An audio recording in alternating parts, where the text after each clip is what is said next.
Alors, bonjour, on va faire un petit extrait de La Vallée-Ville. Et puis, alors, c'est certain que la première, c'est de... Qui es-tu? Ah, qui suis-je? Allô? Non, alors, je suis Pierre Rodier, qui a le privilège de faire la mise en scène du spectacle de cette... oui, ben, de la version 2024, si on veut. Euh, Ce que vous allez voir, les interprètes viennent de terminer des cours. Alors, tout l'aspect, parce qu'ils sont jeunes, alors il faut les vieillir. Tout l'aspect maquillage va être fait là, justement après. Alors, ils vont retourner se préparer pour la générale de ce soir. Alors, ce que vous allez voir, c'est une petite chicane entre Adèle et Adolphe. Et après ça, on va passer à la chanson que je vais vous laisser découvrir en même temps qu'ils vont l'interpréter. Alors, amusez-vous. Puis, merde, ma gang de malades.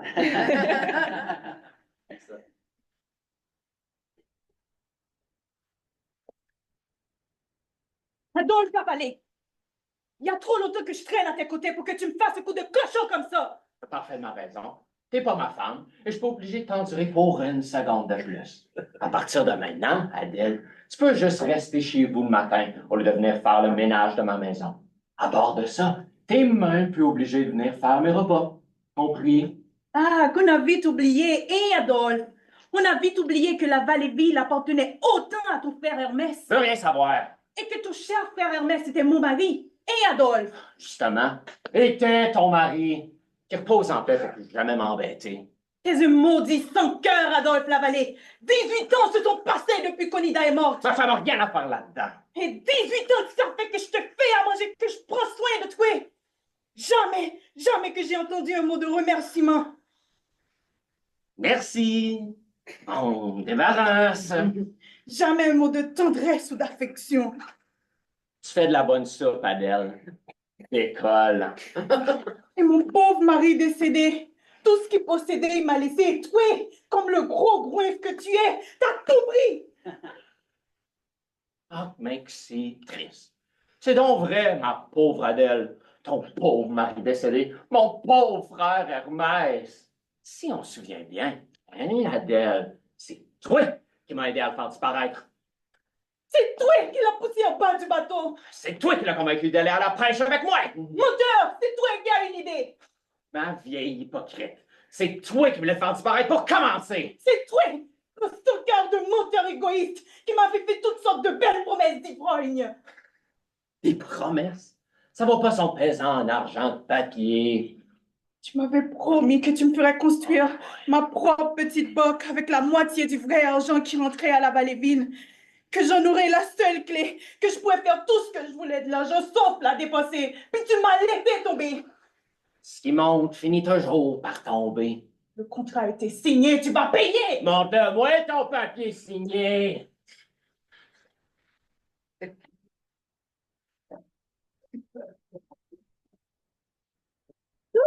Parle du grand Napoléon qui s'est fait fouler chez l'étranger. Mais Albert, personne ne demande son histoire. Eh ben oui, j'ai rêvé. J'ai rêvé hier. Je me suis retrouvée chez l'étranger. Et quand je me suis réveillée, j'ai réalisé que j'aime 10 fois mieux être un heureux boiteux que d'être en santé chez l'étranger. J'ai rêvé que le grand Napoléon avait raison de nous emprisonner.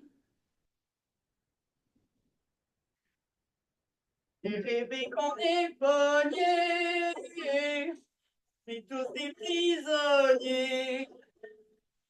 Sera toujours ce qu'on est, même si on va chez les étrangers. C'est une belle journée d'été, il n'avait plus un sou sur moi. Un travail j'ai cherché, j'ai demandé chez les étrangers. Donc je lui ai parlé, même pas de chance de lui prouver que j'étais bon pour travailler.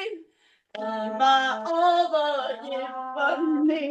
Savais-tu qu'on est ce qu'on est?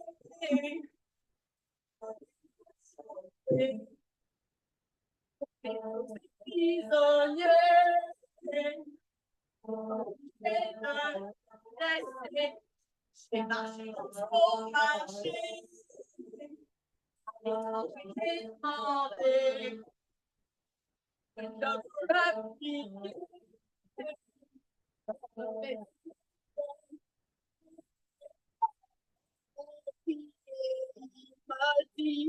Why is it you speak funny? You're not good enough for me. You should go back to Italy. On se transforme.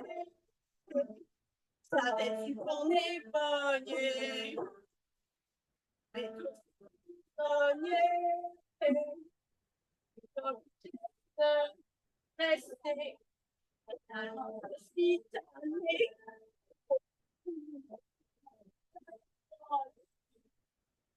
Je ne sais pas si vont arriver. Bon, demande 3000 papiers. J'ai pris le temps de raconter comment on m'avait maltraité. J'ai donc pas nous achaler. Tu n'es pas de la majorité. Et j'ai rêvé qu'on est sera toujours compté.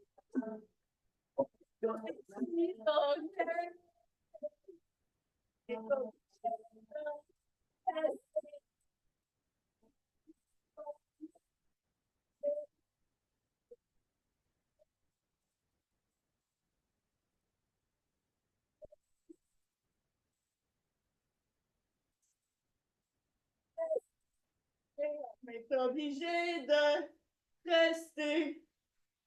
Toi, vas-y pour voir. Montréal, Canada, Toronto, Canada, n'importe où au Canada. Pour te faire manger par l'étranger.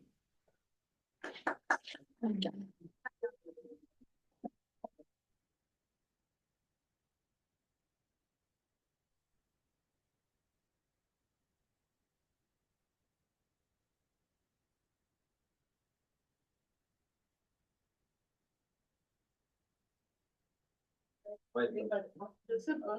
On va Merci. répéter les saluts à la générale. On n'a pas pratiqué ça, OK?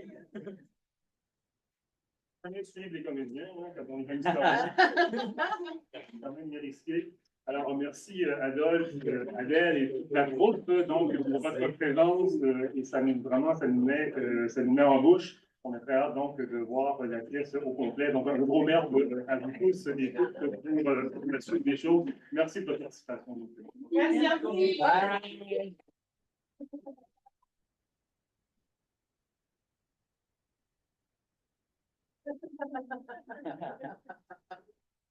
Alors, bonsoir à tous et à toutes. Je suis très heureux de vous souhaiter la bienvenue.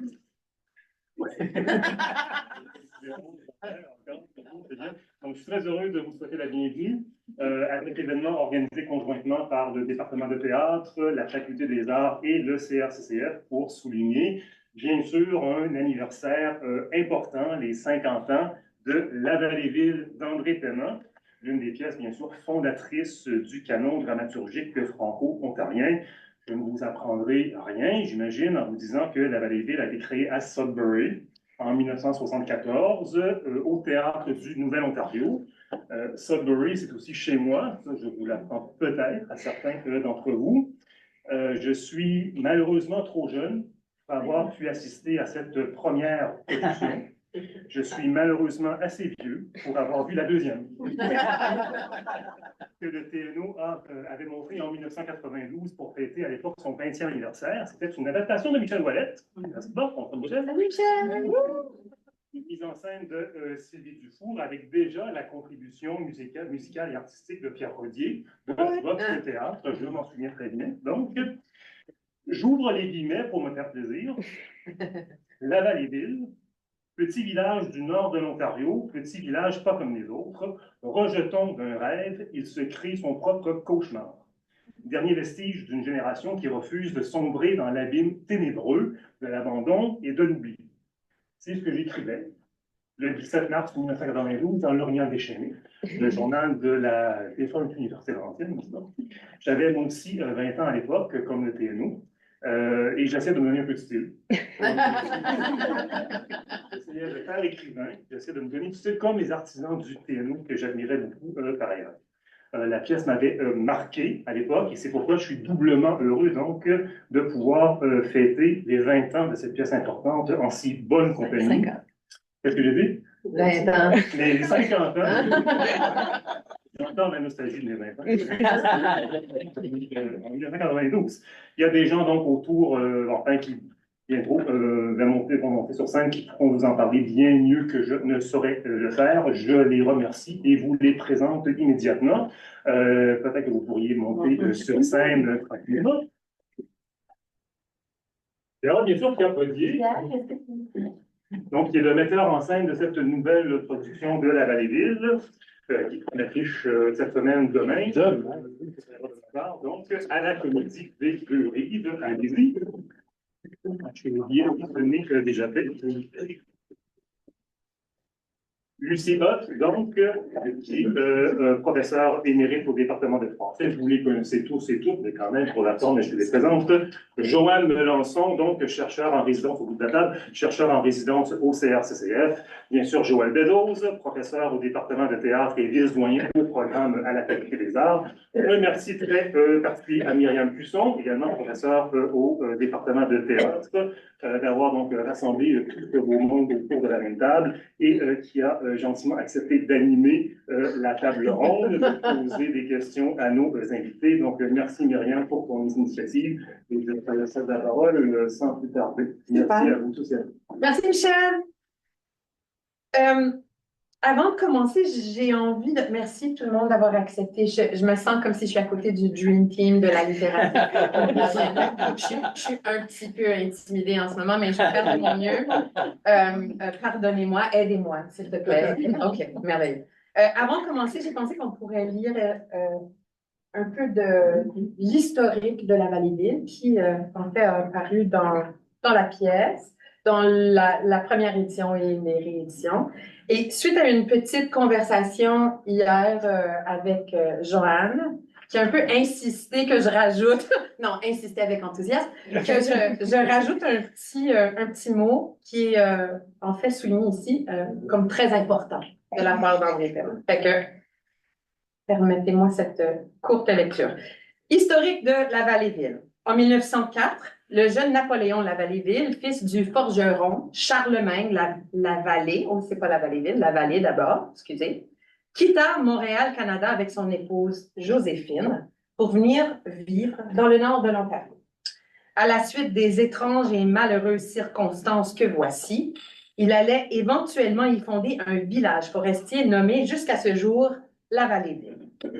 À la demande de son employeur, la BCR, Banque canadienne royale, Napoléon avait accepté le poste de gérant d'une nouvelle succursale de la banque au Chutes-Esturgeon, Ontario, Canada. C'est qu'à la venue de la NCPR, National Canadian Pacifist Railway, cette petite ville semblait avoir un avenir bien prometteur, si grandes étaient les ressources forestières environnantes. Peu après sa propre arrivée aux chutes Esturgeon, le rusé Napoléon investit au nom de la BCR la somme de 603 $ et 4 cents dans l'ouverture d'une filiale de l'Abitibi Pulp and Paper Company au bureau chef situé à Chicago, Illinois, USA. Ce fut le début de la prospérité locale, tant et si bien qu'on renomma la ville Sturgeon Falls, Ontario, Canada. Tu sais où, ça? J'apprends l'histoire de la place. Ah oui, c'est ça.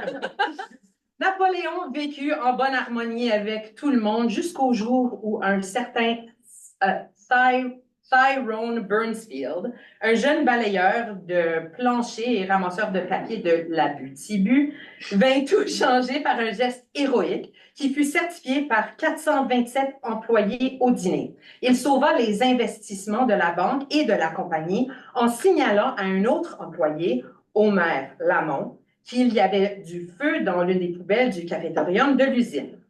Aux yeux des grands de ce monde, le jeune Tyrone devint un héros qu'il fallait récompenser royalement. Le bureau chef de la Banque montréalaise congédia immédiatement le malheureux Napoléon et nomma Mr. Burnsfield à sa place. Le dimanche après-midi, le grand Napoléon préleva 700 004 et 13 sous du coffre-fort de la banque et prit la fuite à travers les bois pour fonder la Vallée-Ville. En 1912, sa femme Joséphine mit au monde 2 fils jumeaux, Adolphe et Hermès Lavallée. Napoléon, dès lors, résolut fermement de les élever dans l'ignorance du monde qu'il avait connu et déclara la Vallée-Ville une sorte de petit pays à lui. Aujourd'hui, quelques 40 ans plus tard, c'est Adolphe qui s'occupe de tout ça. Petit mot très important. Cette pièce fut créée et jouée dans le nord de l'Ontario. Le langage utilisé dans la mise en scène était celui de la région, le joual franco-ontarien. Il est très important que le texte de la pièce soit adapté à l'accent de la langue, quel qu'il soit, de la région où cette pièce est jouée. Non, je l'ai pas lu, ça. Ben,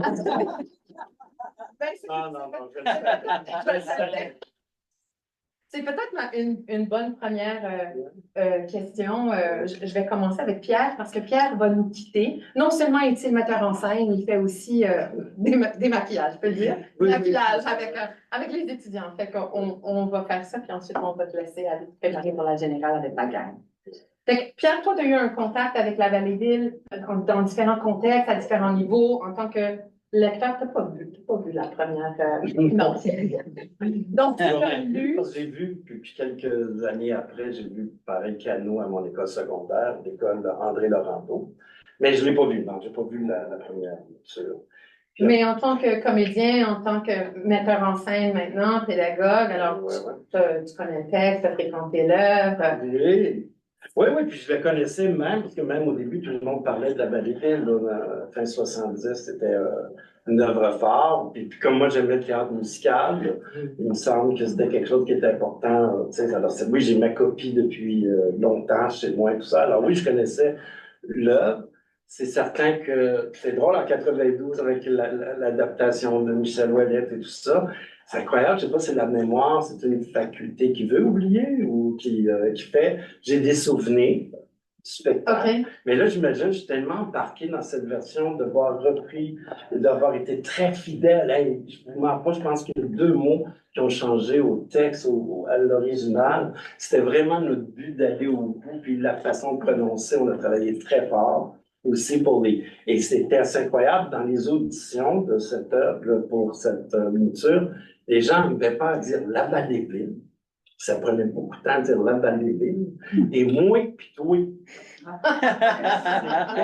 Même les petits franco-ontariens de la base ville d'Ottawa de la misère à dire moi, puis toi.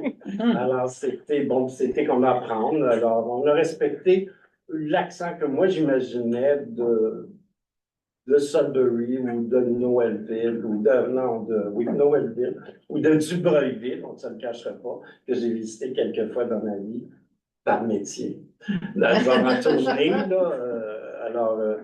Voilà, fait que, ouais, on était, bon, vous allez voir, vous ne voyez pas en audition, on avait des accents de la francophonie mondiale. Alors, comment arriver à atteindre l'homogénéité de tout ça, on verra, mais je pense que le rythme est là tout le temps, de cette façon de s'exprimer à l'époque. Comment on travaille une pièce comme La Vallée-Ville avec des jeunes aujourd'hui? Comment on travaille un texte comme ça, qui est vraiment un texte important, 50 ans plus tard? C'est avec une gang qui, j'imagine, il y en a qui savent peut-être qu'est-ce que c'est, et d'autres, aucune idée. C'est quoi l'importance de l'œuvre comme nous, on pourrait l'apprécier, par exemple? Tout à fait, oui. Mais il y en a pour les auditions qui avaient fait leur recherche, qui avaient trouvé une des seules copies à l'université ou une copie de quelqu'un. Alors, maintenant, on ne se cache pas avec les Internets. C'était possible. Alors, il y avait pareil une image, mais ils ne savaient pas que ça existait. Et pourtant, non, parce que la plupart avaient déjà entendu parler de l'œuvre. Mais que c'était une comédie musicale. Ça, c'était peut-être le gros choc. Il faut chanter.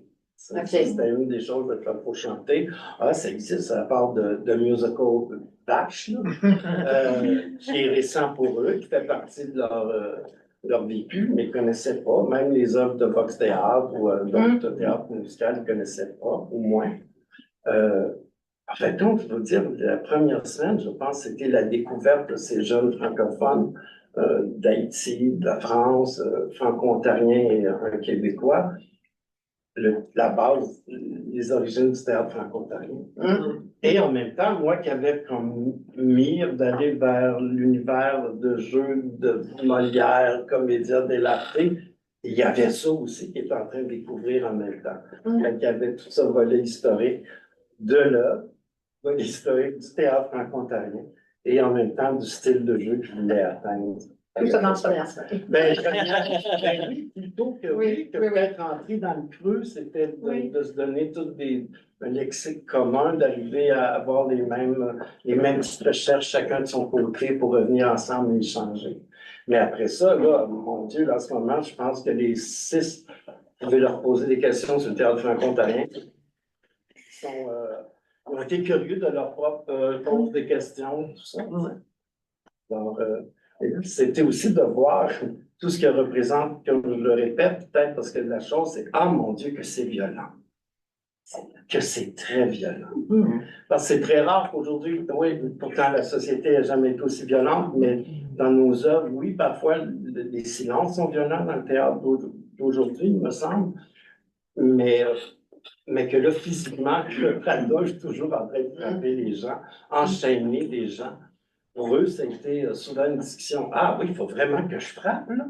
Ben, je dis, ben, on tente, tu sais. Alors, c'est là où la référence, ça peut être Molière, la Comédia dell'arte, où on se frappait entre couches sociales et tout ça. Que là, alors ça, on a discuté souvent de cet aspect-là. C'est la violence dans le show. Mais là, il faut le faire avec humour, tu me frappes avec plaisir. Ça fait partie du personnage, de sa façon, de ses insécurités. Alors, c'était peut-être Un des grands défis. un des grands défis, puis même encore, tantôt, on va répéter frappe, frappe, ah ouais, frappe. Ça me rassure, en quelque part, ça va, c'est bien, même si ça peut poser un défi. Une dernière question, je ne vais pas garder trop longtemps. Tu nous as quand même donné quelques clés, mais c'est quoi le moteur pour toi dans la mise en scène? C'est quoi l'approche? Comment c'est quoi vraiment la chose qui propulse cette version de Le Vallée-Vide pour toi? Je pense le cœur. Alors, le cœur derrière les chants, le cœur derrière la quête de chaque personnage. Tout le monde veut se débarrasser de cette emprise-là. Alors, à la fin du spectacle, quand on dit « faites ce que vous voulez » et de voir tout ce relâchement, enfin, dans cette société où on est aujourd'hui peut-être aussi pogné, c'est pas plus pogné par toutes ces doctrines, toutes ces façons de faire qui nous entourent. Faites ce que vous voulez. Et c'était ça le but d'arriver là pour qu'il y ait ces éclatement-là, où on revient à l'individu. C'est intéressant une contradiction entre la personne, entre le nous collectif pour réussir à garder une culture vivante et d'aller dans le je. Si le je est très expressif et personnel, artistique, voilà, le nous va être en santé. Alors, c'est d'arriver avec cette pulsion-là que j'ai travaillé le show. C'est quoi la quête du personnage? Où c'est qu'il veut se rendre? Puis quand il va arriver à son... tu sais, puis à la fin du show, ils disent tout, oui, mais on va rester, Adolphe. On va rester, tu viens de nous libérer, on a besoin de ce nous-là pour, tu sais, mais, alors c'est ça, répondre à la question. Parfaitement. Ok, ouais, c'est ça. Fait qu'en fait, moi, ouais, c'était, puis je le dis, c'était vraiment un plaisir aussi de voir, waouh, la rigueur, la façon qu'ils ont eu d'arriver en salle de répétition, vraiment organisée, puis le texte, tu sais, waouh, je suis vraiment, parce que c'est un 6 semaines, on ne se le cachera pas. Ils ont fait ça, ils sont vraiment généreux. Ça me donne, ça pas que ça me rassure, mais ça fait du bien. Parce que ça fait longtemps que j'avais monté un spectacle pour adultes ici, et avec des jeunes étudiants, puis c'était vraiment un beau cadeau de carrière aussi. Puis Adolphe de 92, je l'ai vraiment oublié. Devenu le metteur en scène. C'était vraiment, puis de transmettre aussi tout mon parcours, Prunesse, mon parcours de théâtre physique et de voix. Parce que le spectacle, c'est des voix avec de la percussion, il n'y a pas vraiment d'instrument de musique. Alors ça aussi, c'était vraiment une belle partie de plaisir. Pour nous, c'est vraiment un privilège puis un très, très grand plaisir de t'accueillir au département. Pierre, merci beaucoup. Ben, Je te libère.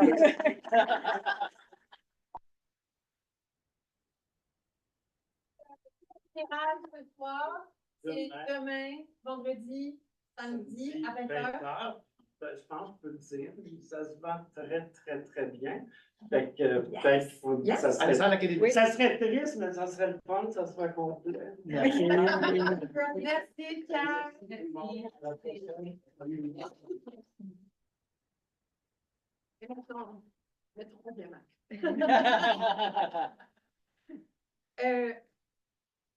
J'aurais une question pour nous tous, pour nous lancer là-dedans. Merci d'être là encore une fois. J'ai envie de savoir, puis ça peut être une anecdote, ça peut être plus le récit personnel. C'est quoi votre premier contact avec la pièce, vous? Est-ce que vous avez souvenir de ça? Moi, j'essaie de m'en rappeler, mais tu vois, moi j'ai trouvé cette petite copie-là. Regarde, ça dit... regarde, j'ai acheté ça dans une vente de garage, là, dans un moulin à fleurs avec un Lodi, mais j'avais aucune idée c'était quoi à l'époque. Ça, c'est mon premier contact, mais j'avais aucune idée ce que j'avais trouvé et ce que j'achetais. Je sais pas pour vous, c'est quoi votre premier Lucie? Moi, mon contact était double. C'était en deux temps, si je peux dire. D'un côté, il y a la version publiée de la VTV. C'était mon premier contact avec la pièce, a été le texte publié. On n'a pas étudié la Valleyville dans les cours de René Dion. On étudiait d'autres choses comme les chroniques du Nouvel-Ontario. Beaucoup Jean Étiblé, qui vient de Sturgeon aussi, Oui. comme André Paiement, mais dans un tout autre style. Donc, je pense que ma première connaissance de la pièce, c'est quand François Ouellette m'a écrit et il m'a dit hey, on devrait faire un numéro de Nuit Blanche sur la littérature franco-ontarienne. C'était en 1995, donc 92, voilà. Là, il me dit, toi, tu connais ça mieux que moi, qui on pourrait inviter pour faire des articles? J'ai dit, on pourrait inviter Robert Dixon à faire quelque chose sur le théâtre. Il est à Sudbury, c'est un poète, mais il connaît bien le milieu du théâtre. Et donc, il a fait un article pour le numéro de Nuit Blanche sur la littérature franco-ontarienne. Et là, il parlait de plein de pièces. Et je suis allée les lire. Et quand j'ai eu mon poste en 1998, on m'a donné le cours de culture et littérature d'Ontario-français. Donc, j'ai regardé ce que Dion nous enseignait, j'ai regardé tout ce qui était pris en 1970, puis j'ai jeté tout le reste. Et j'ai mis la Valleyville comme pièce à étudier dans la section sur le théâtre. Les étudiants demandaient parfois pourquoi pas, moi je viens du Lancy, qui est la première pièce de paiement, mais la Valleyville touche à tous les thèmes stéréotypés franco-ontariens. Parce que les gens pensent que c'est la littérature franco-ontarienne, c'est pas ça, mais c'est pas grave. Les gens pensent que ça parle de la langue, ça parle de le rapport à l'altérité, ça parle du rapport à l'espace. La Valleyville parle de tout ça. Donc, ça me permettait d'aborder ces thématiques-là et de déconstruire un peu les idées préconçues au sujet de la littérature franco-ontarienne. Donc, comme j'enseignais la pièce, j'ai aussi beaucoup écrit sur cette pièce-là dans ces années-là. J'ai donné des communications au Canada, à l'étranger, Pays-Bas par exemple, sur la Valleyville. Et donc, j'ai publié. Mais je ne l'avais jamais vu monter. Jusqu'en 2007. En 2007, il y a eu une version de la Valleyville que tu n'avais pas mis dans ta liste des versions de la Valleyville par le théâtre Le Tremplin d'Ottawa. Et là, j'ai vu la pièce monter pour la première fois et j'ai été renversée. Je ne me souviens plus qui a fait la mise en scène, peut-être que Michel le sait. Mais c'était Céline Philippe. Oui. Céline Philippe qui a fait la mise en scène, qui était étudiante encore à cette époque-là, ici, au bac. Et c'était une mise en scène extraordinaire. Adèle avait cette perruque rouge, flamboyante. Et les comédiens ont chanté. Elle a vraiment respecté le texte. À cette époque-là, le théâtre du Tremplin, qui est un théâtre amateur, mais dirigé par des professionnels, donc c'est un peu semi-professionnel, montait les classiques franco-ontariens. Tom Pouce version 20e siècle, etc. Moi, j'amenais mes étudiants chaque année parce que ce sont des pièces que personne n'a la chance de voir, sont rarement remontées. Donc, ça, c'était ma deuxième contact. Il y a aussi dans le film Parole en jeu, qu'on a à la bibliothèque sur DVD, un extrait de La Vallée-Ville qui est extraordinaire avec Marcel Aymar. Et qui chante une des chansons de La Vallée-Ville. Je me souviens pas, genre, c'est les étrangers. C'est quand ça sort ces catalogues. Oui, des temps. Ah oui, puis elle dit, il se pressait de faire de l'argent à Montréal, Canada. Il suffit de porter des grandes bottes, des jupes au ras des fesses et de marcher sur la rue. Et là, ça fait du vrai argent. Et donc, sans comprendre ce que ça impliquait. Donc, je montrais toujours cet extrait-là à mes étudiants. Jusqu'en 2007, là, quand on a eu la pièce qui a été remontée. Donc, j'ai très hâte d'avoir cette version-là. C'est en voyant la pièce montée que j'ai vraiment pris la mesure du comique de situation que Paiement exploite. Quand on lit la pièce, on sait que c'est une comédie, on sait que c'est drôle, mais c'est tragique aussi. C'est une tragédie, en fait. Mais quand c'est monté, il y a tout un aspect de légèreté qui transparaît un peu davantage. Et la critique sociale est très acerbe. Et donc, c'est comme du sarcasme un peu, cette pièce-là. Et sur scène, c'est beaucoup plus apparent, je trouve, que quand on le lit. On la lit. Super, merci Lucie. Ben moi, vous ne serez peut-être pas surpris, c'est par les chansons. Ah, oui. C'est par les chansons que je suis arrivée à la Vallée-Ville, par les chansons, parce qu'il y a plusieurs des chansons qui sont dans la Vallée-Ville qui ont été faites. Le premier album de Cano, comme quand Cano a parti, c'est parti un petit peu de là, parce que c'est au moment où André et Marcel commencent vraiment à vouloir monter Et en fait, le contexte, c'est qu'en septembre 1990, à Hearst, j'ai eu la chance de donner un cours sur la chanson québécoise. Et il y a un étudiant qui est venu et qui m'a demandé, il dit, ben, on pourrait-tu au moins faire une séance sur la chanson franco-ontarienne? Ben, pourquoi pas?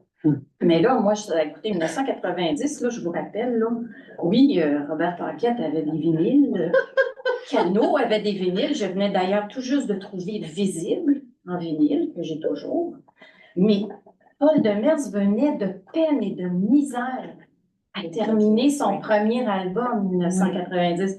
Donc là, faire toute une séance de 3 heures sur la chanson franco-ontarienne, ça posait un défi. Donc, j'ai fait des recherches, je suis retournée, j'allais voir la pièce, moi je viens du Nord, évidemment.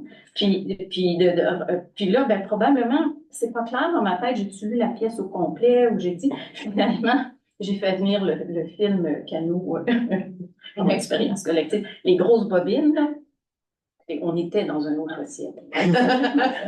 mais mon premier contact avec la Vallée-Ville, c'est ça, c'est les chansons. C'est les chansons, puis j'ai voulu les mettre en contexte, donc je suis allée lire la pièce, mais j'ai véritablement plongé dans la pièce quand je suis arrivée à une certaine université à l'automne 2005 et que j'avais l'immense privilège d'avoir 3 cours en littérature franco-ontarienne, dont le spectacle en ontario-français. Et en fait, je me faisais plaisir, moi je viens du Nord-City dans le cours d'introduction, puis je voyais la Vallée-Ville, parce que je trouvais qu'il y avait vraiment, ça nous disait vraiment quelque chose sur la cour franco-ontarienne. Donc, c'est des chansons. Mon pays figure en fait dans la même que j'ai eu l'horreur de chanter en scène en tant que jeune comédienne. On n'en parle pas, je l'ai mentionné. Il n'y a pas de trace de ça. Mais quand on entend Rachel Paiement chanter, c'est un ange. Ça se peut à peu près pas. Joël, toi, ton contact avec la Vallée-Ville? Ben, en fait, je vais nommer une autre production qui est tombée. C'est la deuxième fois qu'on monte la Vallée-Ville au département de théâtre parce qu'en 1992, Joël Roy, la chansonnière, qui était dans un cours de mise en scène, a décidé de monter la Vallée-Ville comme projet principal. Et votre humble serviteur a interprété Albert. Je suis certain que c'était pas beau. Mais j'ai eu à interpréter Soleil mon chef, qui était assez bizarrement J'ai grandi à Sturgeon Falls, ville natale d'André Clément. Tous les artistes, Suzy Beauchemin, toute une gang qui était souvent à Sturgeon Falls, même si la résidence principale était à Sudbury. Il y avait un conservatisme dans la ville qui faisait en sorte que c'était des gens mais réellement marginalisés. À un point tel qu'en 1979, il y avait un gros festival de théâtre d'action à Sturgeon Falls, la suite d'une crise scolaire très violente, qui a mené à la création de l'école secondaire Francocité. Et il y avait comme un consensus qu'il fallait rester très loin de tout ça. Mes parents m'avaient interdit de fréquenter le lieu du festival. Je suis allé quand même. J'avais envie de voir c'est qui ces freaks-là. Mais c'était une découverte qui s'est faite au département de théâtre. Puis là, j'ai découvert Canon Musique, évidemment. Et je vais faire le saut à la prochaine question parce que s'il te plaît. Parce que la question, c'est métaphoriquement, c'est où la Vallée-Ville? Ben, en fait, pour moi, la Vallée-Ville, c'est une série de questions en lien avec l'existence collective et individuelle en milieu minoritaire. Donc, pourquoi se condamner à ça dans la durée? Pourquoi exister dans les marges? Pourquoi se marginaliser soi-même? Pourquoi ne pas s'intégrer à la majorité, c'est plus facile. On a un accès un peu pervers avec le pouvoir. On est toujours en train d'utiliser ou d'inventer des outils particuliers pour arriver à nos fins, pour se projeter dans l'avenir collectivement. Mais c'est jamais par la démocratie pure et simple. C'est jamais par des principes purs et simples. Et tout ça était dans la Vallée-Ville. Et l'autre chose, métaphoriquement, c'est où la Vallée-Ville? Moi, c'est aussi le début du théâtre. Donc, ce coup-là, c'est le théâtre d'une certaine façon, parce qu'il y a une exploration stylistique tellement riche par un homme qui était même pas un néophyte, il était un autodidacte. Là. Il avait quelques cours de théâtre, il avait lu beaucoup de textes. Il y avait une conférence sur l'influence du système des collèges classiques en milieu minoritaire. Ben, c'est clair qu'André Paiement a lu Molière, c'est clair qu'André Paiement a lu Jarry, Uberoy se retrouve dans cette pièce pour moi là. Mais on a une espèce de... il y avait Shakespeare, il y a Beckett un peu aussi, mais cette analyse reste à faire par quelqu'un d'autre que moi. Mais il y avait comme une espèce d'explosion avec une seule voix et qui devient comme un point d'ancrage, mais aussi une référence. Si on veut aborder ce corpus, c'est comme si c'était ça, l'an zéro, plus que moi, j'ai Nord-Est, on peut en parler plus tard de ça aussi. Là.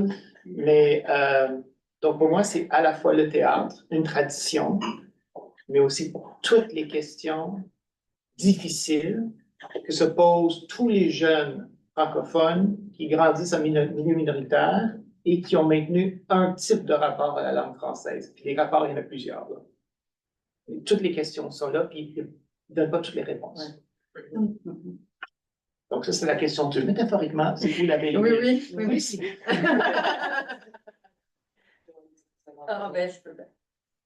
Je pense que je vais aller dans le sens que Joël, pour moi, la Vallée-Ville, c'est partout où il y a une petite communauté qui cherche à s'épanouir, qui cherche à prendre sa voix. Puis moi, ce qui m'a toujours frappé dans cette pièce-là, c'est je voyais aussi l'influence de Fernand Doré. Hein. Compenser l'espace physique par l'espace culturel semble pour l'heure la voie à emprunter. Et pour moi, c'est ça, c'est vraiment, puis surtout avec la conclusion de la pièce, on voit, c'est le moyen d'être soi, de se libérer, de s'exprimer, d'avoir un pays à soi. C'est la seule façon de le faire, c'est à travers une pratique artistique. Et pour moi, la Vallée-Ville, la pièce est super importante à cause de ce message. Ouais. Et en même temps, elle est si métaphorique. Parce que la Vallée-Ville, c'est aussi très ancré dans la réalité franco-ontarienne. Et dans cette absence de pays à soi, d'espace, où on est chez soi, majoritaire, on est toujours en train de partager notre espace. Et la Vallée-Ville, c'est aussi fondée sur la ville de Dubreuilville, parce que Paiement avait entendu parler de cette ville qui avait été fondé par la famille Dubreuil, où il y avait une clôture, on ne pouvait pas rentrer sans avoir la permission, il était interdit de battre sa femme et de sacrer, sous peine de se faire mettre en prison. Donc, cette ville-là a existé et était un peu mythique dans le nord de l'Ontario. Moi, j'ai jamais eu la chance d'y aller, mais mon ex-mari est allé en 1979. Il y avait encore la barrière et il fallait encore avoir la permission pour entrer à Dubreuilville. Donc, c'est assez spécial comme inspiration. Mais le talent de paiement, c'est de prendre ce contexte réaliste, vrai, et de le transformer dans une pièce qui, elle, dépasse les frontières de l'Ontario français. Parce que comme le disait Joël, cette pièce-là, ça parle de comment on fait pour être soi-même. Et ça touche toutes les communautés, ça. Comment est-ce qu'on peut exister dans un rapport à l'autre, on va en parler, Oui, justement, qui est sain et qui nous permet d'être. Donc, oui, il y a un côté métaphorique et j'abonde dans le sens de Joël et Joanne, mais en même temps, il y a un côté très réaliste dans cette pièce-là, très terre à terre, qui est, en tant que franco-ontarien, comment est-ce qu'on peut vivre en Ontario? Comment est-ce qu'on peut se construire un espace? Comment est-ce qu'on de vie? Dans la durée. Dans la durée. Les jeunes essaient de se projeter dans la vie. Oui, tout à fait, parce que c'est un problème constant. Et la solution qu'il propose, c'est à travers la culture, à travers l'art, c'est pas pour rien, parce que c'est un disciple de Fernand Doré. Mais est-ce que l'art suffit? C'est aussi une question que la pièce pose, finalement. Est-ce que l'art va suffire? Faisons le lien avec la prochaine question, si tu veux bien, parce que cette œuvre artistique, pour se nommer, se libérer, elle est quand même produite au début dans un enclos. Oui. Donc oui, il y a cette prise de parole, mais elle est close. On définit l'individu, l'artiste, dans ce milieu fermé, mais on se définit également par la menace de l'autre, de l'étranger. On l'a vu avec la chanson, et on retrouve aussi ça dans l'idée de Montréal, Canada, de Toronto, Canada, de Sir Banting, Larry Prout, qui est un personnage qui vient justement essayer de défaire tout ce que Adolphe a. Je ne veux pas dire construit parce qu'il ne l'a pas construit, il en a hérité. Mais c'est ça, c'est ça. Donc, pour moi, je te poserais la question, c'est quel est l'équilibre ou qu'est-ce qui prend le dessus dans la définition de soi par rapport à l'étranger? C'est une question très intéressante et au cœur de la pièce. C'est au cœur aussi de mon cours sur la Vallée-Ville. Parce que l'étranger adopte plusieurs formes dans cette pièce-là. Il y a certainement celui qui vient d'ailleurs. Bon, Sir Banting, Larry Prout, vous aurez reconnu, son nom vient de Sir Banting, qui a découvert l'insuline. Il y a plein de références comme ça. Qui vient de Toronto, si ma mémoire est bonne, pour berner et extorquer les habitants naïfs de la Vallée-Ville. Il réussira pas, il va finir par être enchaîné. Il y a celui de Montréal-Canada, que Diane ne comprend pas, mais qu'elle admire et qu'elle souhaite rejoindre pour faire du vrai argent et découvrir le vrai monde, tout en ne sachant pas que ce qu'elle se propose de faire, c'est se prostituer. Les étrangers ont différentes fonctions dans la pièce. D'une part, ils soulignent l'ignorance dans laquelle les habitants de la Vallée-Ville sont maintenus. Et ça, ils sont maintenus par le grand chef Napoléon Lavallée, qui, pour la survie de sa ville, garde tout le monde un peu prisonnier. Et ça, c'est vraiment paradoxal. Parce que si les Franco-Ontariens veulent survivre, il faut qu'ils s'isolent. C'est un peu ça là, qui est dit de cette façon-là. Et pour les isoler, mais pour les maintenir dans l'ignorance. Donc, il y a quelque chose d'un peu paradoxal, parce qu'en même temps, ce que Paiement veut mettre en scène, c'est une façon pour les Franco-Ontariens de se développer, de s'exprimer, d'être. Donc, évidemment, l'enfermement ne pourra pas fonctionner. Et la jeune génération va se révolter. Donc, les étrangers permettent de réfléchir au rapport qu'on entretient avec les autres, avec l'altérité. Doit-on en avoir peur? Comme Albert dans sa chanson, hein, les étrangers, ils vont nous avoir, ils vont nous voler. Doit-on les admirer comme Diane?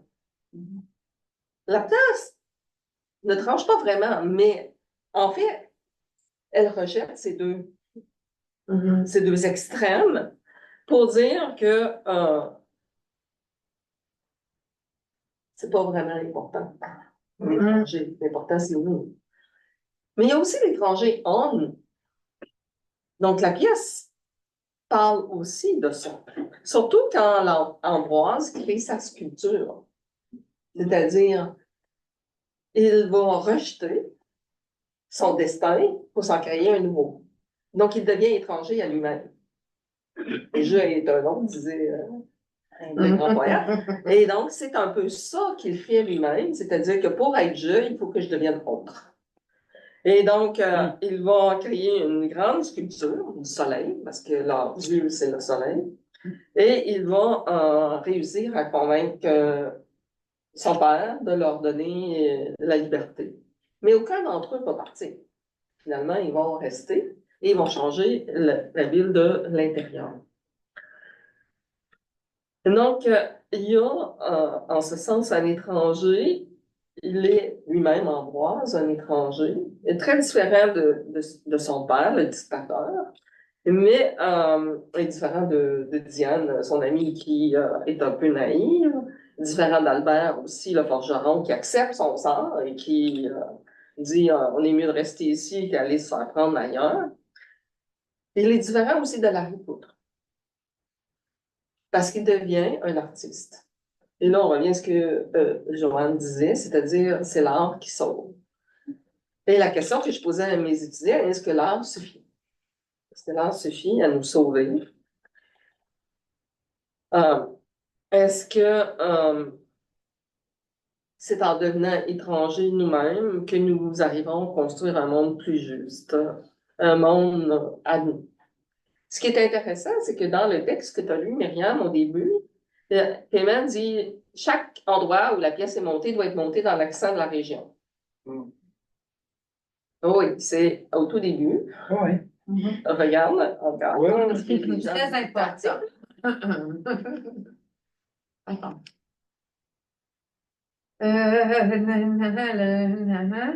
Il est très important que le texte de la pièce soit adapté à l'accent de la langue, quel qu'il soit, de la région où cette pièce est jouée. Non, adapter la langue à l'accent de la région où on joue, c'est une façon d'oblitérer l'étrangeté. Donc, à chaque fois, la pièce devient la pièce de cet endroit-là, de l'endroit où elle est montée.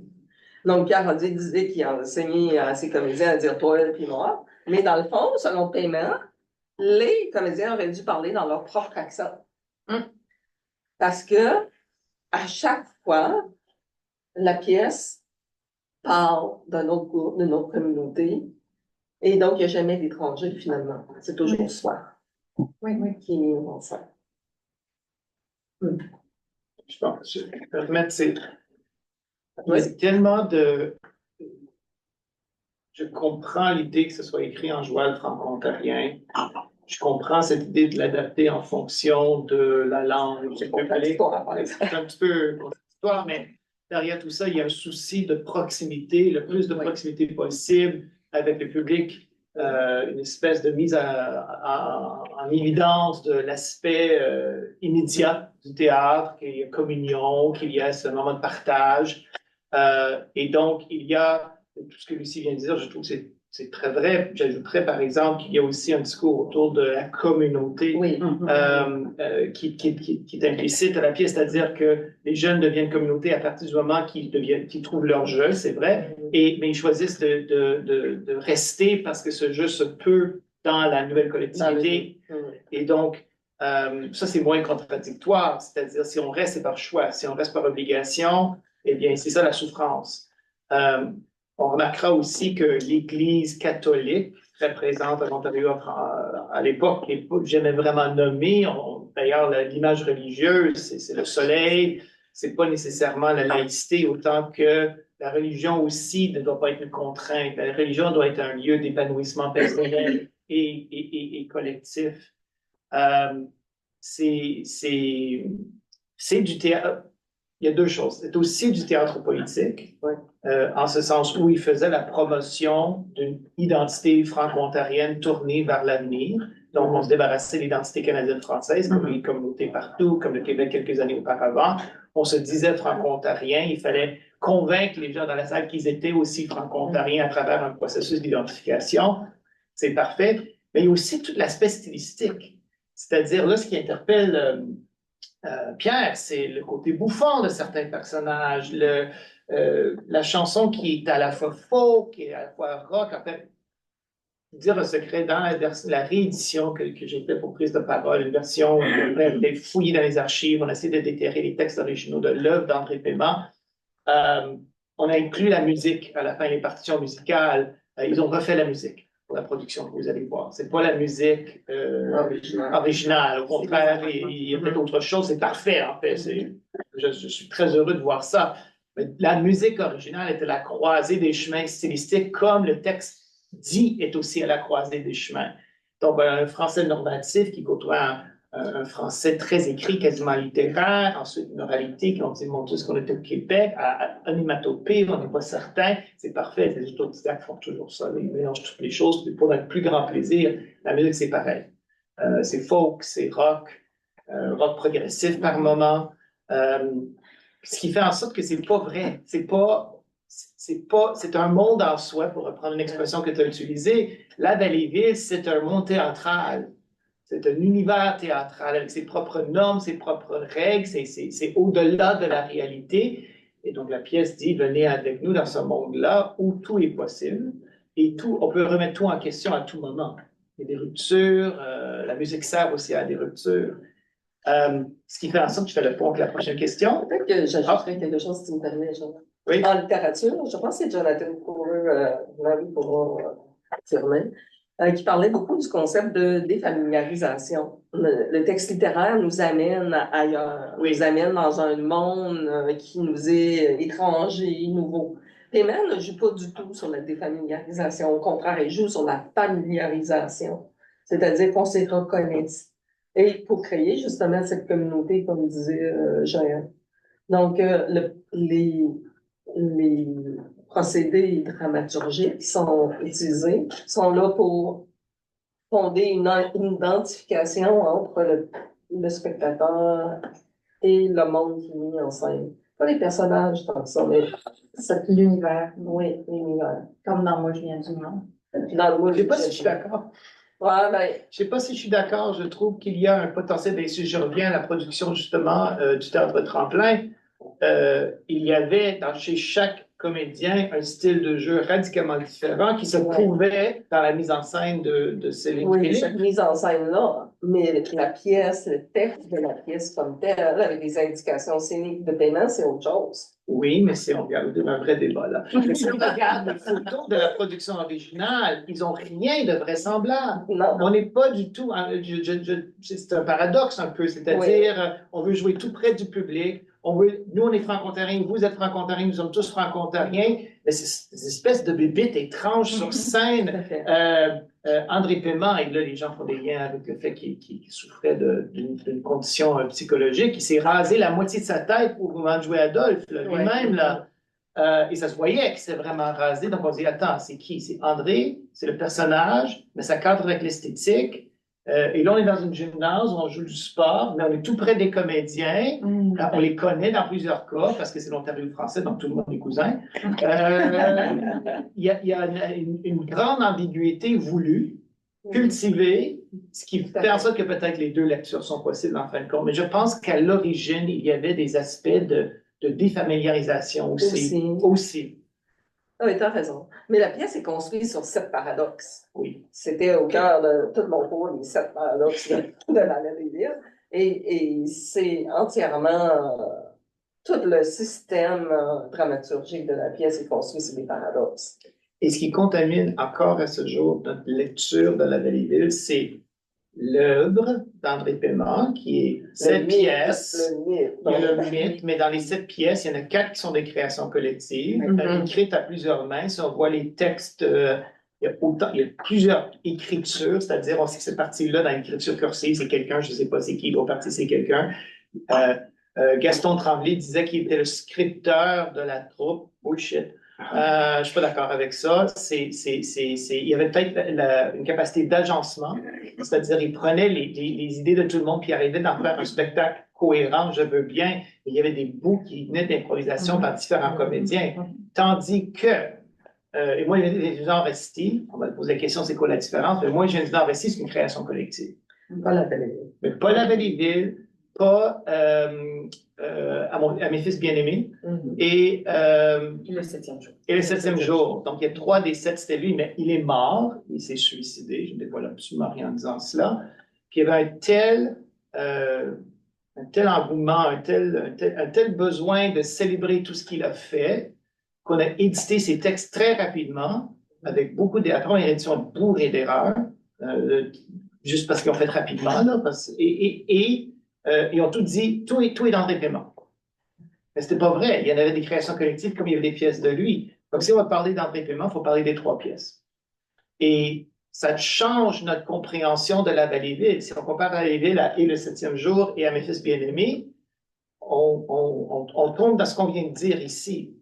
Si on parle des créations collectives, puis il a participé à ces créations collectives, puis souvent il était vedette dans ces créations collectives-là, c'est autre chose. Là, on est dans l'effacement de l'existence. Là, je serais tout à fait d'accord avec Lucie. Davantage que dans La Vallée. Oui, tout à fait. Même je me pose la question ici, quand ils disent on devrait jouer avec l'accent de la région, il y avait des commentaires semblables, pour moi, je viens de l'en rester, si je ne me trompe pas. Donc, c'était une stratégie dans les créations collectives. Est-ce qu'ils ont réellement fait ça? Je ne sais pas, il n'y a pas de captation, mais c'est un vrai texte par un auteur qui s'assumait en tant que tel. Donc, c'est pas... je ne dirais jamais que c'est une œuvre littéraire, c'est de la dramaturgie, c'est une partition à être interpréter. Mais dans Moi, j'ai dit Dynastie, il changeait même les décors dans chaque ville où il jouait. Oui. Pour avoir. C'était l'époque des projections de diapositives. Là. Donc, il prenait des photos de la ville et ce qui était projeté comme décor, comment ça s'appelle l'affaire en arrière de la scène, non? Le stylorama. C'était des projections de diapositives de la ville où il présentait la pièce. Donc, la ville était en scène avec eux, devant le public originaire de la ville. Oui. Ça, c'est une stratégie d'identification. Ça se passe chez nous, là. Puis nous, on fait partie de votre davantage que gang. dans La Belle et Ville. C'est ça. Mais il y a quelque chose quand même dans La Belle et Ville où il veut qu'on se reconnaisse en tant que franco-ontarien dans ce monde.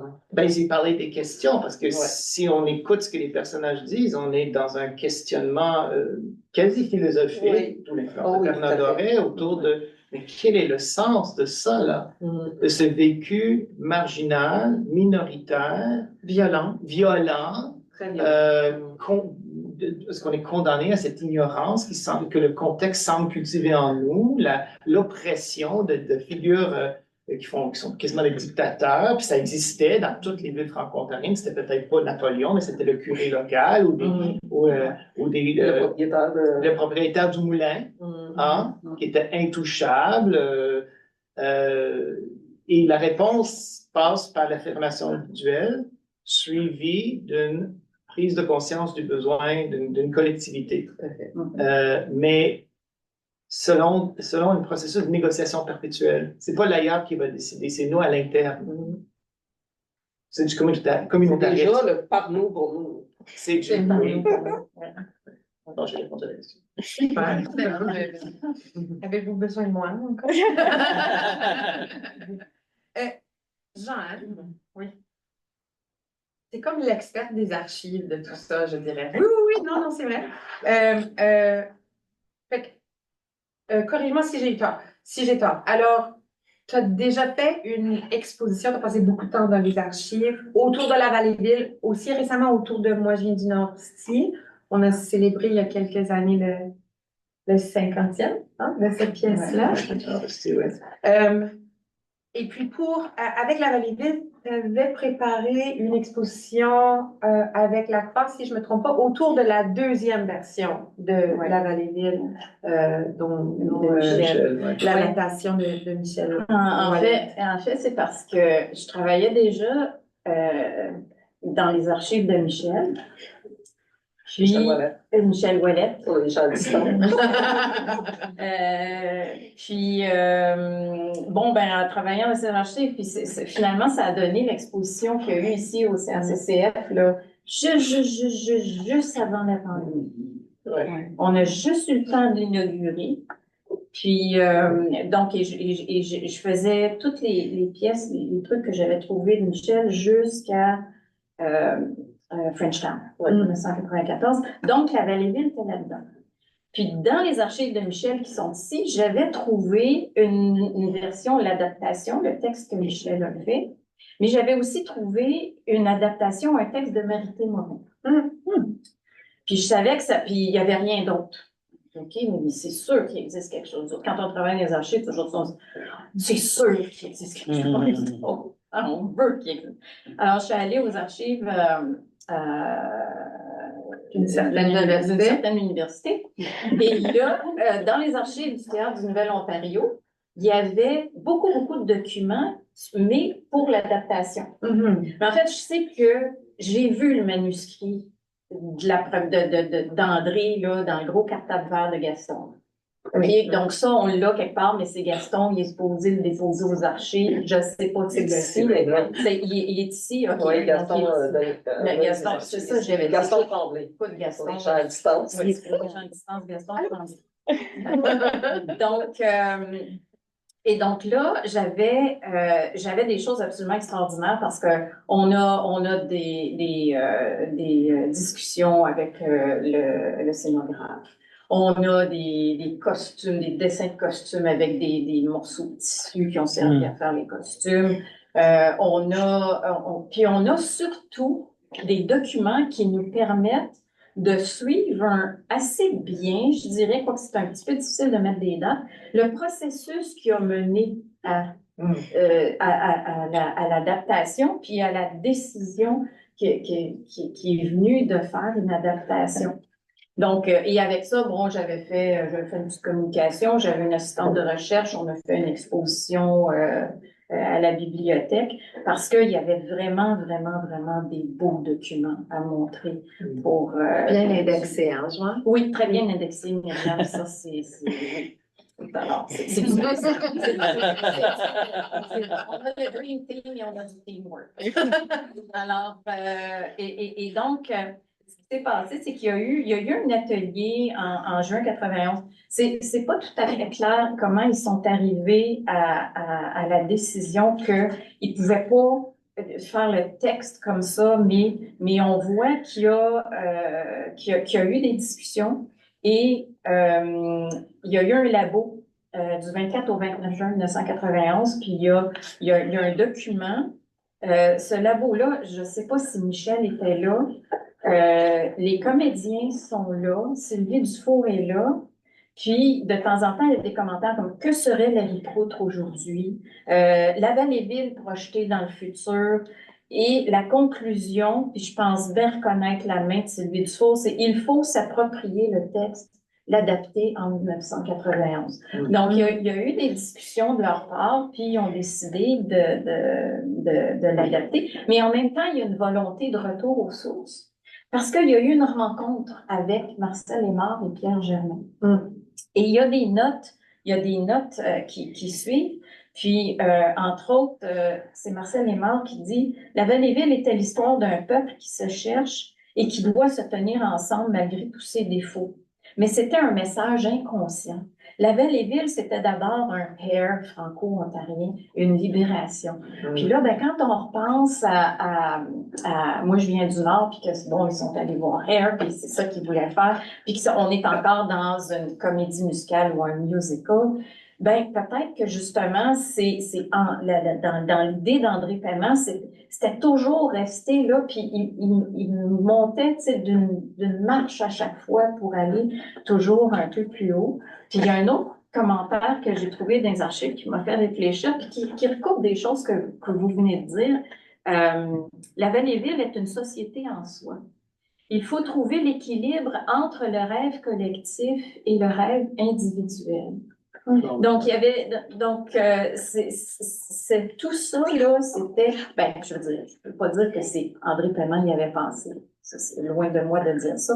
Mais l'équipe qui a travaillé à l'adaptation s'est posé ces questions-là et a essayé de répondre à ces questions-là. Donc, il y a quelque chose de ça qui est vraiment, vraiment au cœur du texte. Mais il y a vraiment des choses, il y a des notes d'André, ils ont fait des photocopies aussi, puis on trouve toutes les pages de dictionnaire de mythologie, tu sais, on pourrait faire, puis là, ben, il y a Diane, puis qui en fait, qui est Tous les personnages ont des noms en A, sauf Diane, sauf qui est comparé à Aphrodite. Donc, tout est dans tout. Donc, il y a vraiment, puis ça, là, c'est dans les archives. Ça veut dire que ça, il était conscient de ça, qu'il y a un travail là-dessus. Ouais. et les noms de dictateurs. D'ailleurs, dans l'adaptation de Michel, il y a le fils d'Ambroise Alexandre. qui s'appelle Alexandre, un nom de dictateur. Tout est dans De Charlemagne, Napoléon, Alexandre. Ouais. Nous sommes déjà à la dernière question. Je la trouve un peu redondante. Mais je vais la poser quand même. Pour vous, est-ce que les propos de la Vallée-Ville nous touchent encore aujourd'hui? Est-ce que c'est encore pertinent, la Vallée-Ville? Est-ce que ça résonne encore aujourd'hui? Je vais dire oui. Et si oui, comment? Il y a deux réponses à ça parce que on peut débattre longtemps des influences, on peut débattre longtemps de qui a écrit quoi finalement. On peut.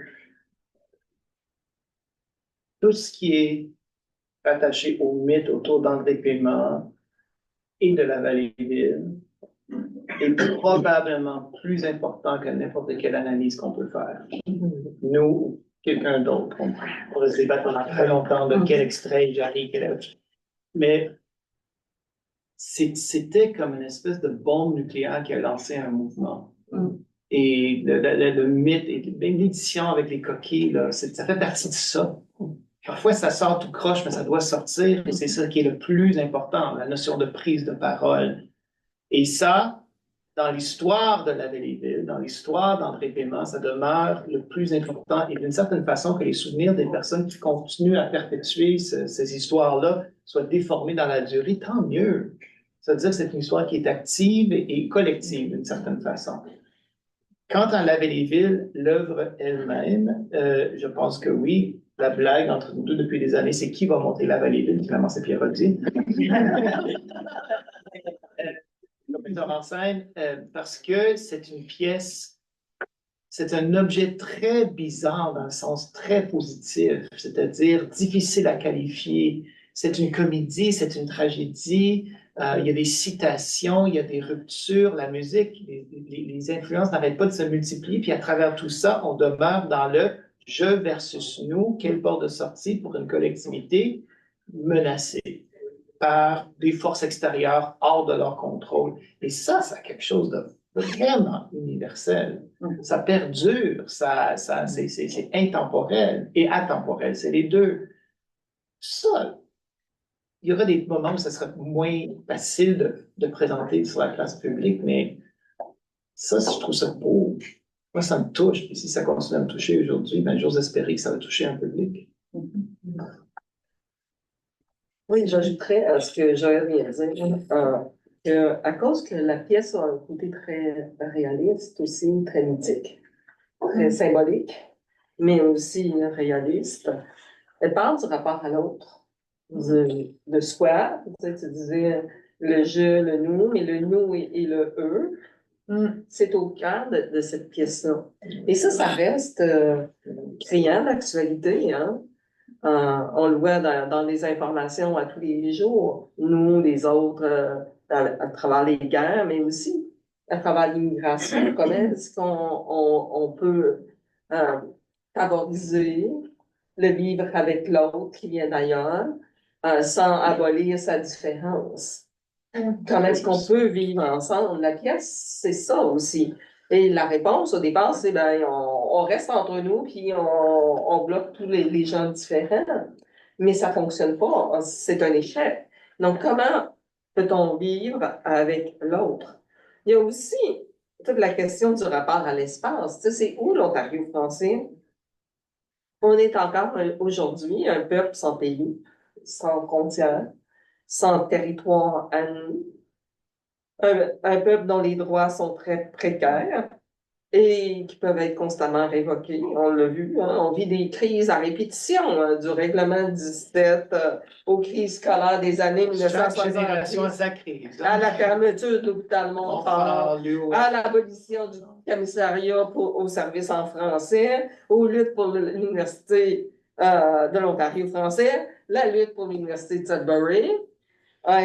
Celle qu'on mentionne pas, en éducation, en santé, dans On commence à être bon à gérer nos crises, je trouve. Là. Oh, Une méthode de notre... Ah, la crise on devrait se faire un petit commerce. C'est un combat continu et constamment renouvelé. Donc, on peut finalement facilement rêver comme Napoléon Lavallée à un pays à souhait. Mais comme Ambroise, Diane et les autres, on est aussi très conscient qu'on n'en veut pas. Donc, comment vivre dans ce monde où on est constamment ouvert à l'autre? Il n'y a rien de plus actuel que ça. Moi, je reviens encore à Fernand Doré. Moi, je reviens encore. Moi, j'aime tellement la fin quand Ambroise il fait sa sculpture parce que pour moi, c'est une façon. C'est une façon de répondre à tout ça. Puis je complète là, ce que vous êtes en train de dire.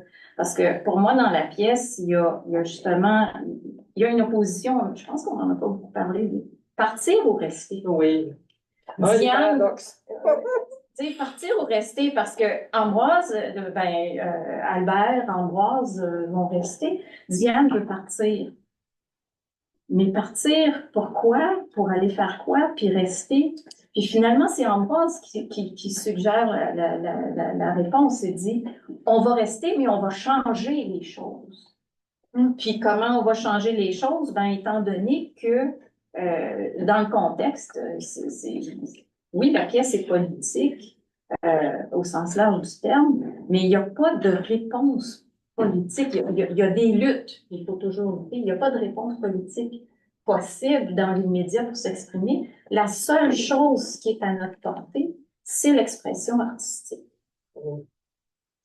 Puis c'est ça qui, je pense que ça, c'est encore vrai aujourd'hui. Puis, ben, je pense à Sudbury, là, la fille de Sudbury qui est en train de vous parler, qui constate que ben, les luttes sont jamais finies. Puis là, ben, c'est tout ce qui reste, qui est en train de lutter, c'est beaucoup tout ce qui est artistique. Puis tout ce qui est artistique commence à être essoufflé aussi. Oui.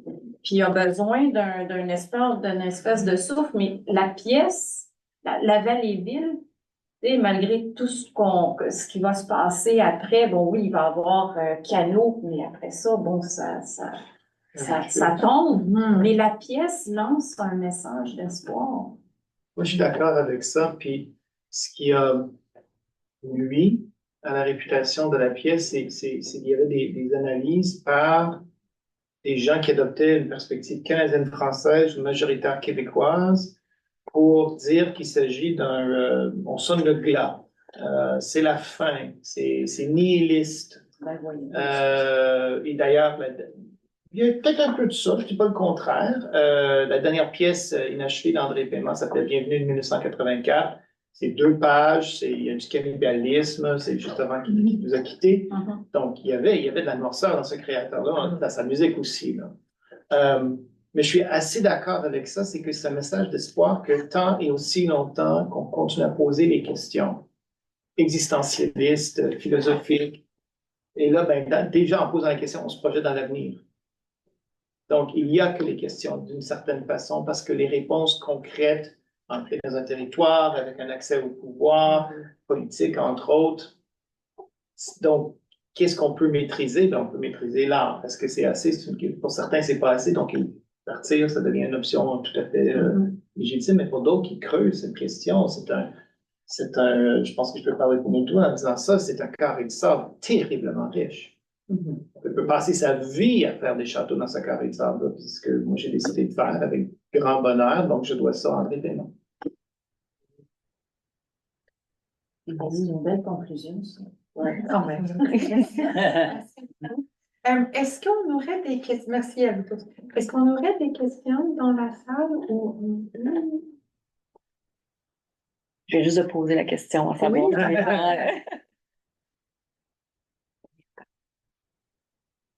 Oui. Ils sont calmes. Ouais. Des objections. Ils ont hâte de voir le spectacle. Michel? Dire quelque chose très naïvement, je suis pas. D'abord, merci à vous trois, à vous quatre pour vos interventions et cette discussion passionnante. Je suis pas un exégète d'André Paiement, je suis pas littéraire. J'ai un peu étudié Fernand Doré, cependant, en tant qu'historien, en histoire intellectuelle, et mon souvenir de la Vallée-Ville remonte à un certain temps. Donc, je fais plein de mises en garde, mais je veux dire quelque chose, j'ai toujours eu l'impression, et quand je réfléchis par la suite, que vous avez, je pense, évoqué la chose, sans peut-être le dire avec le vocabulaire que je m'apprête à employer, mais que la Vallée-Ville semble condamner les franco-ontariens à l'apolitisme. Ce qu'il y a, ou bien on est condamné à un passé asphyxiant, ou bien pour se projeter dans l'avenir, il faut presque se dénaturer.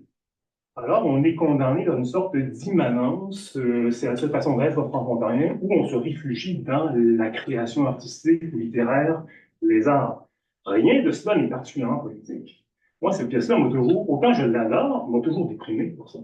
L'acte créateur est toujours politique. Commençons par ça. Et c'est une affirmation d'existence du jeu et du nous. Les deux lectures sont toujours possibles dans les œuvres d'art riches et importantes. Je pense que c'est un appel à investir les zones où on peut avoir de l'influence. On nomme l'art ici, il y en a d'autres. Mais l'autre aspect du discours politique que je trouve très riche ici, c'est pour se projeter dans l'avenir, il faut se questionner toujours dans son rapport à l'autre. Et ça ne peut pas être un rapport de peur, ça ne peut pas être un rapport de... Oui, non plus. D'ignorance non plus. On nomme les choses, quand on aborde la question de l'altérité, la pièce nomme ce qu'il ne faut pas faire parce que c'est un cul-de-sac. Et donc, c'est un appel, encore une fois, à ces grandes questions. Mais on nomme aussi ce qui ne marche pas. Et le fait même qu'en début de pièce, et pas dans le texte, on parle d'une fuite de Sturgeon Falls vers la forêt, c'est parce que ça aussi, c'est un échec. Donc, c'est pas le modèle positif à émuler, ça c'est clair, mais c'est pas, moi je ne le vois pas comme étant aussi négatif que ça. En même temps, Paiement, en tant que créateur, est quelqu'un qui réfléchit beaucoup au rôle de l'art dans la société. Oui. Dans sa pièce, à Mes fils, mes bien-aimés, c'est des fils qui héritent du théâtre de leur père et qui doivent décider ce qu'ils vont en faire. Oui. Ils s'entendent, ils n'arrivent pas à s'entendre, donc ils vont s'entretuer. Mais sa réflexion, c'est ça. Quel est le rôle, quelle est la place de l'art dans la société? Parce qu'ils ont l'impression qu'ils doivent choisir. La pièce nous dit que vous n'avez pas à choisir. C'est ça l'art. C'est ça. L'art n'a pas une fonction. Exact. Donc, c'est pour ça que c'est peut-être moins politique que tu aimerais, quoique ça l'est aussi, mais c'est aussi une réflexion sur quoi est-ce qu'on a le pouvoir. On a le pouvoir de créer notre propre avenir et cette création, ben, on peut la faire à partir de l'art aussi. Et ça, on a le contrôle de ça. Mais je dirais qu'aujourd'hui, où les créateurs franco-ontariens, ils sont pas en théâtre, mais dans le roman, par exemple, il n'y a pas de nouveaux romanciers franco-ontariens, zéro.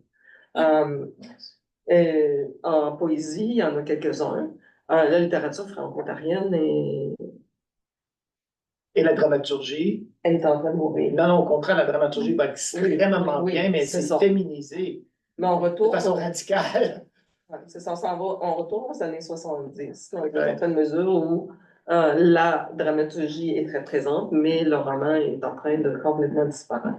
Mais moi, j'ajouterais, par rapport aux politiques, tu disais, je pense, puis pour la pièce, il faut se replacer en 74, c'est les premiers balbutiements, pour paraphraser Derrida.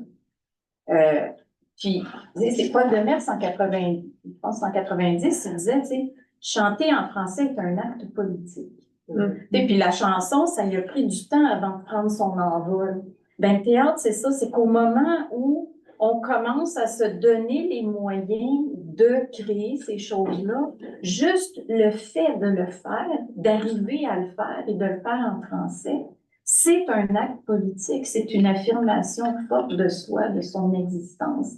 Tu sais, ça n'a pas besoin de créer un parti politique. C'est sûr qu'il y a, à un moment donné, je veux dire, c'est de l'art, c'est de la littérature, on ne peut pas y demander non plus d'être politique, mais il y a, comme Joël disait, il y a un message là-dedans, tu sais, qui déborde. Puis moi, pour moi, le message, il reste positif. Puis, ben, je veux dire, à la fin de la pièce, dans la version de Michel, quand il y a l'échange entre le fils Alexandre et le père Ambroise qui constate, je pense que c'est Alexandre qui le dit, c'est que les luttes sont jamais finies. Oui. Les luttes sont jamais finies. On est toujours en train de lutter. Ben, pour un artiste, sa façon de lutter, ben, c'est de créer. Christophe avait une question, Jean-Nicolas. Non, c'est la question de rejoindre par rapport à. C'est un texte aussi qui se situe des années 70, puis un certain enthousiasme qu'il y avait par rapport à un texte de jeunes aussi. De jeunes pour des jeunes aussi en bonne partie. Un dynamisme jeune de cette époque-là qui va se heurter dans les années 80-90 au mur de la réalité, on pourrait dire. Parce qu'il y a eu un grand creux après le décès de Paiement. Et on est pris après dans autre chose aussi. L'art ne devient pas, à cette époque-là, les années 70, moi, ce qui m'avait frappé, parce qu'on avait eu accès à quelques archives, puis de se rendre compte que ça coûtait comme 2 piastres prendre le train pour aller à Montréal, tu sais, des trucs comme ça, dans les années 70. Tu n'avais pas besoin de beaucoup d'argent quand tu étais jeune pour faire des choses. Aujourd'hui, c'est beaucoup plus compliqué. À compter des années 90, ça a été compliqué. C'est compliqué de faire de l'art, c'est compliqué de monter une pièce de théâtre. Ça prend des gros budgets, ça prend une planification sur plusieurs années. À cette époque-là, on peut se dire, on le fait, on est une gang, on y va. Fait, il y a eu quelque chose qui s'est fragmenté dans les années, je dirais, 80, là, où la professionnalisation du milieu, mais aussi un changement de discours dans la société. On a juste regardé socialement, dans les années 70, les années hippies et tout ça, mais les années 80, qu'est-ce que c'est? C'est les années d'affaires, les années du libre-échange, les années de business. Tout est business, tout doit être business. Fait que la place de l'artiste, elle est où là-dedans? Puis la place de l'artiste, le pouvoir de l'artiste, on peut bien parler de symboliquement la création, le pouvoir de la création, mais l'artiste se sent marginalisé. L'artiste, je pense que Paiement, vers la fin, c'est un peu ça aussi, c'est son drame, sa tragédie. C'est se sentir comme seul à faire ça. Puis à quoi ça sert? Quand on parle d'avenir, pas sûr. En tout cas. Est-ce que je peux te poser une question, Michel? Oui. Parce que tu as mentionné une note de Sylvie Dufour, il faut s'approprier le texte et genre le traduire. C'était quoi? C'était quoi le moteur pour l'adaptation? Je suis arrivé au TNO à la suite de. Sylvie avait fait une lecture d'une de mes pièces, Les Heures du jour. Prenait un poste au TNO, donc je suis allé comme artiste en résidence. Il y avait déjà un projet en cours avec Vox Théâtre pour faire une adaptation de La Vallée Bleue. Et Marité travaillait sur l'adaptation. Sylvie n'était pas entièrement satisfaite de comment ça se déroulait, donc elle m'a invité à me joindre au groupe. J'ai trouvé ça un peu difficile, je dois avouer. Mais bon, c'est comme ça que l'adaptation s'est faite. Puis il y avait comme un sentiment dans le groupe de vouloir parler, ou prendre parole, nous, avec la Vallée Bleue. De notre situation en tant qu'artiste à ce moment-là. Et de faire un constat par rapport aux artistes de la première époque ou de la deuxième époque. On percevait à l'époque, on est dans les années 90, comme des gens plus intéressés à faire carrière à Montréal qu'à s'investir dans le milieu ici. C'était notre constat, à quelque part, c'est un peu ça qu'on voulait mettre de l'avant, en projetant les personnages de la Vallée-Ville dans l'avenir. Qu'est-ce qu'ils sont devenus? Puis là, ben, on faisait un retour dans la Vallée-Ville, c'était la pièce dans la pièce, à quelque part. Mais parce que nous, on trouvait la pièce à la fin un peu... ouais. Non, mais c'était un repli sur soi, là. Je veux dire, la barrière restait là, la structure restait là. Il y avait une personne qui devenait artiste, oui, mais qui passait son temps, qui partageait son temps à faire les deux.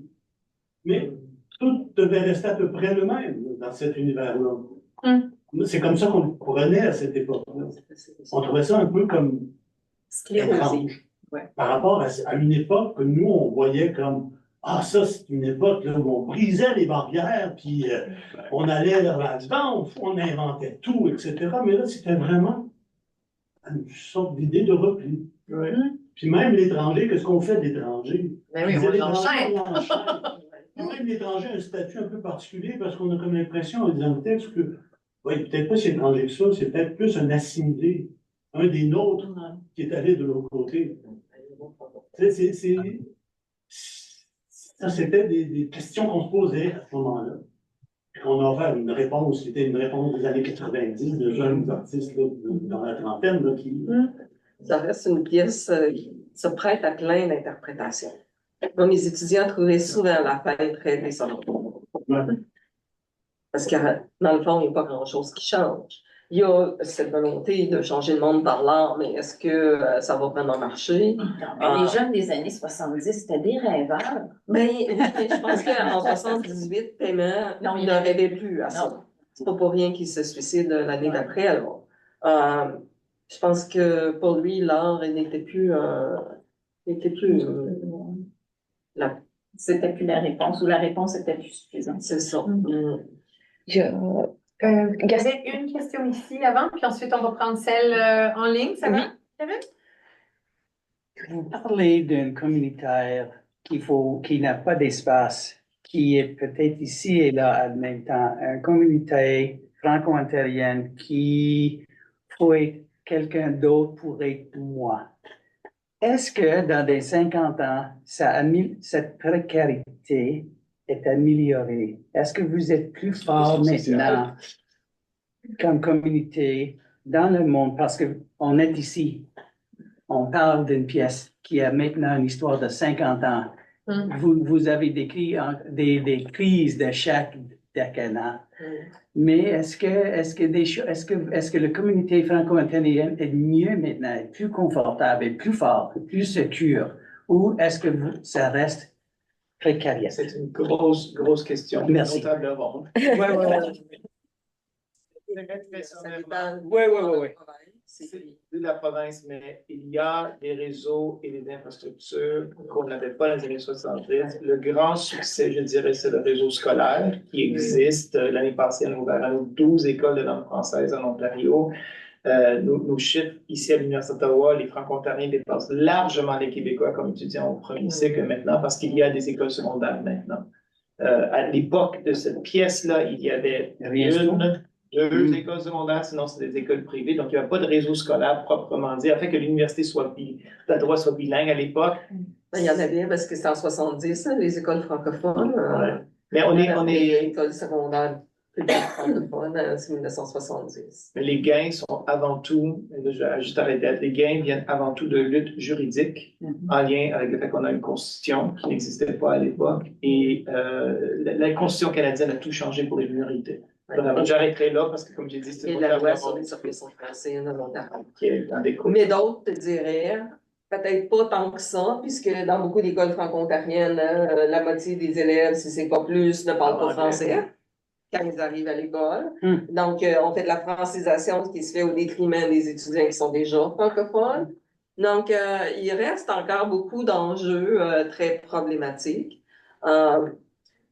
Donc, est-ce que c'est mieux que c'était? Oui, moi, je dirais non. Wow. Je dirais non. Après 50 ans. Oui. moi, j'ai grandi à Rockland, dans l'Est ontarien. Quand j'étais enfant, il n'y avait pas un anglophone en ville. Ben, il y en avait, mais il allait à l'école française parce qu'il n'y avait pas d'école anglophone. Tout le monde parlait français. Tu vas à Rockland aujourd'hui, tu as de la misère à te faire servir en français. Pourtant, la majorité de la population est encore francophone. Dans les écoles à Sudbury, il y a encore tellement d'ayants droit dans les classes, c'est-à-dire des élèves dont un des parents est allé à l'école francophone, mais qui ne parlent pas du tout français, qui rentrent en première année, que les jeunes francophones ne peuvent pas être enseignés en français. Donc, c'est pas toujours rose. Oui, on a beaucoup plus d'écoles. Pour la région ici, c'est pas un problème. Mais ça dépend des régions. Et ça dépend des familles aussi. Plus les familles sont aisées, plus c'est complexe. Oui, oui, Ça, c'est sûr. l'immigration, faut aborder, ça s'est complexifié, en fait. Mais à mon avis, ça va pas mieux. Il y a une question de Gaston Tremblay en ligne. Un instant, je sais pas si... Allô, Gaston. OK, je vais juste monter le son un petit peu. Merci de m'avoir invité. J'ai trouvé ça particulièrement intéressant. Je vais juste ajouter des choses où je pense que, enfin, il y a des choses qui peuvent peut-être aider les chercheurs, là. En ce qui concerne le manuscrit d'André, oui, c'est une pièce de collection. Oui, il est déjà aux archives. On peut le consulter selon les règles de l'art. C'est les archives qui vont régler ça. Un élément intéressant, c'est j'avais commencé à faire le travail, mais ce n'était pas pertinent pour mon analyse. C'est de dater toutes les entrées et de voir l'augmentation de la rapidité et le stress qui monte dans la création. Ceci étant dit, vous avez tout à l'heure suggéré que c'est lui qui a écrit toute la pièce. Oui, c'est vrai. Mais il y a eu quand même des ateliers de création au TNO avec ses comédiens, parce qu'il travaillait avec ses comédiens. La seule chose que j'ai vue vraiment dans un document, c'est sur Molière. En fait, Molière avait une demi-douzaine peut-être une douzaine de comédiens autour de lui. André travaillait de la même manière. Les comédiens avaient le chose. Donc, on peut très bien faire la courbe puis voir si le texte a changé à partir du début où il écrivait seul et pendant les répétitions, il y avait donc 5 ou 6 personnes et il était de plus en plus pressé. L'autre chose, c'est en ce qui concerne la musique. La musique que Cano a produite est exactement celle en plus raffinée de la pièce. Alors, c'était un spectacle super impressionnant, musicalement. D'ailleurs, la Fondation Cano vient de une consultation qu'André Paiement a faite avec Fernand Doré. Il lui a présenté la pièce en privé, en une caméra, là, et il a demandé la critique. La critique de Doré n'a pas été tellement généreuse sur le texte, mais elle a été élogieuse sur la musique. Et il lui a même fait, comme tous les jésuites le font, des suggestions de carrière. Alors, il a dit que c'est en musique que tu vas faire ton chemin. C'est d'emblée la partie la plus forte de ta production. Alors, ça devient important. L'autre chose, j'ai ajouté avec le manuscrit un CD-ROM du disque Eclipse de Cano. Disque, il y a 8 pistes, et sur ce CD-ROM-là, il y en a une 9e. C'est Dewar qui a fait ça, John Dewar, qui m'a envoyé ça. Et c'est des communications entre l'équipe du TNO et la future équipe de Cano qui est à Toronto. Rachel, sa sœur, demeurait avec mon Dieu, Dave Burt. Et ont été consultés pour la création de la musique.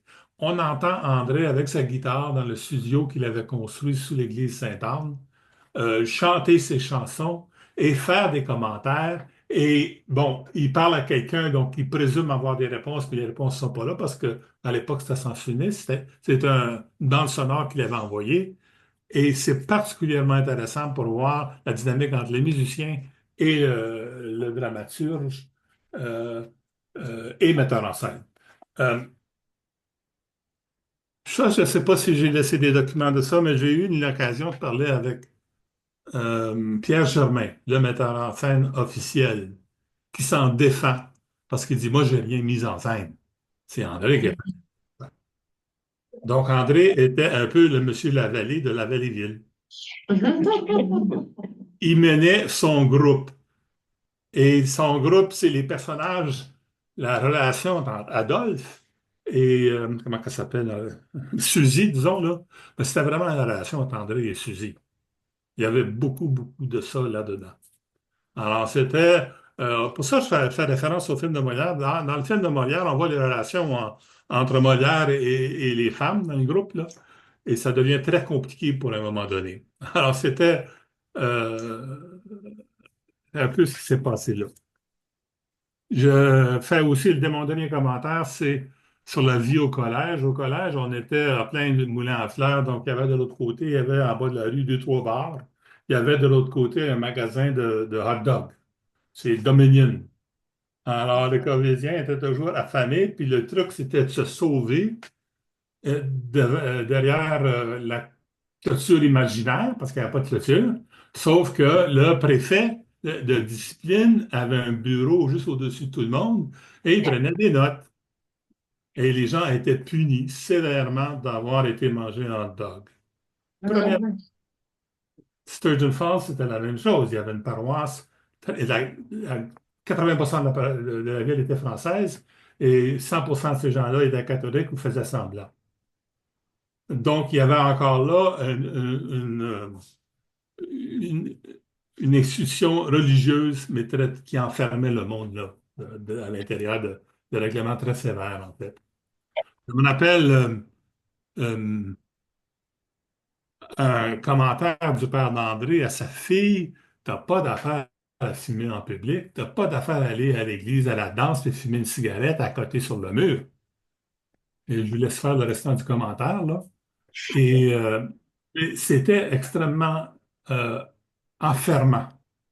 Et André n'avait pas besoin de ça. Je veux dire, à un moment donné, il voulait se sortir de ça. Alors, la prison qu'il y a là, Toronto-Canada, Montréal-Canada, remarquons que c'est deux mondes d'étrangers, mais que celui de Montréal est très familier, que M. Lariprout vient de Montréal et que M. Lariprout, sur scène, était un grand tarlat efféminé. Il courait les femmes, il était habillé à peu près comme les comédiens de Michel Tremblay. Alors, il y avait là donc puis il en est textuellement question dans le texte. Il y avait une séparation entre les francophones du Québec et surtout de la grande ville, qui était une ville semblable par toute autre chose à Toronto, Canada. Enfin, c'est ça, le commentaire que j'ai voulu faire, c'est juste pour ajouter la discussion dans des détails. Voilà, moi j'ai beaucoup apprécié vos commentaires, c'est des plus. Voilà. Merci Gaston. Ça fait plaisir que tu sois là. D'autres questions, commentaires? Sur ce, je prends un moment pour vous remercier. Encore, merci beaucoup, Sergi, à toute son équipe, à Michel Bock et au département de théâtre pour leur appui et à la Faculté des Arts. Est-ce qu'on va prendre un verre pour célébrer le 50e anniversaire de la Ville? Il y a un verre ici. Merci beaucoup. Merci.